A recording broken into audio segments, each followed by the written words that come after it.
Bangladesh bank থেকে হাজার হাজার কোটি টাকা তারল্য সহায়তা নিয়েও ঘুরে দাঁড়াতে পারছে না দেশের বেসরকারি খাতের প্রথম প্রজন্মের ন্যাশনাল ব্যাংক।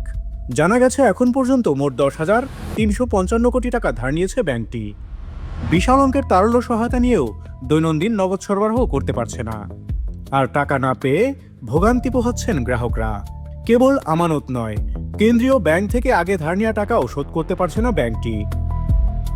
প্রায় 1.5 দশকেরও বেশি সময় ধরে শিকদার পরিবারের হাতে জিম্মি ছিল ন্যাশনাল ব্যাংক। 2024 সালে ছাত্র জনতার অভ্যুত্থানে শেখ হাসিনার সরকারের পতনের পর 20 আগস্ট ব্যাংকটির দায়িত্ব নেয় ব্যবসায়ী ও বিএনপি নেতা আব্দুল আউল মিন্টুর নেতৃত্বে পরিচালনা পর্ষদ। তারল্য সংকট দূর করতে আগের নেওয়া ধারের টাকা অপরিশোধিত থাকলেও বর্তমান বোর্ড দায়িত্ব নেওয়ার পর বাংলাদেশ ব্যাংক আরও 6,000 কোটি টাকা ধার দেয়। আবার অন্য ব্যাংক থেকে বাংলাদেশ ব্যাংকের গ্যারান্টি দিয়ে আরও 985 কোটি টাকা ধার নিয়ে দেওয়া হয়, কিন্তু কয়েকবার সময় পেয়েও ধার শোধ করতে পারেনি ন্যাশনাল ব্যাংক। এদিকে অতিরিক্ত সুবিধা হিসেবে চলতি হিসাবে 2,370 কোটি টাকা ঘাটতি রেখে লেনদেন করার সুযোগ দেওয়া হয় ব্যাংকটিকে। ব্যাংকটির চেয়ারম্যান নতুন মন্ত্রিসভায় জায়গা পাওয়ার পর আরও 1,000 কোটি টাকা ধার দেয় বাংলাদেশ ব্যাংক। জানা গেছে, ঈদ সামনে রেখে গ্রাহকদের টাকার চাহিদা বেশি থাকায় সহায়তার জন্য 11.5% সুদে 90 দিনের জন্য এই সহায়তা পায় ব্যাংকটি। বাংলাদেশ ব্যাংকের তথ্য বলছে, বর্তমান পরিচালনা পর্ষদের 1.5 বছর পেরিয়ে গেলেও ব্যাংকটির আর্থিক সূচকে কোনো উন্নতি হয়নি, বরং বিভিন্ন সূচকে অবনতি হয়েছে। অস্বাভাবিক হারে কমেছে আমানত, বেড়েছে খেলাপি ঋণ। এর বিপরীতে প্রভিশন ও মূলধন ঘাটতিও বেড়েছে।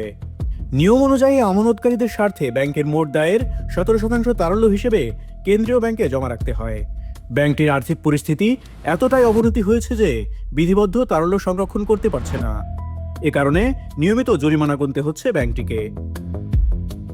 বাংলাদেশ ব্যাংকের তথ্য অনুযায়ী চলতি বছরের সেপ্টেম্বর পর্যন্ত এক সময়ের স্বনামধন্য বেসরকারি ঋণদাতা প্রতিষ্ঠানটির খেলাপি ঋণের পরিমাণ 32,039 কোটি টাকা, যা মোট ঋণের 75.46%।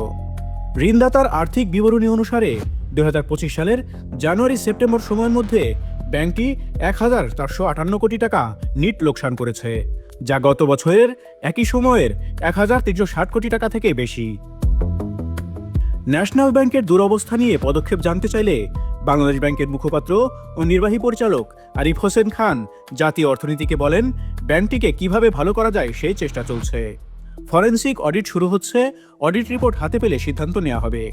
এই মুহূর্তে যেহেতু কয়েকটি ব্যাংক মার্জার করার উদ্যোগ নেওয়া হয়েছে, সেগুলোর সফলতা কতটুকু তা দেখে বাকি ব্যাংকগুলোর ব্যাপারে সিদ্ধান্ত নেওয়া হবে।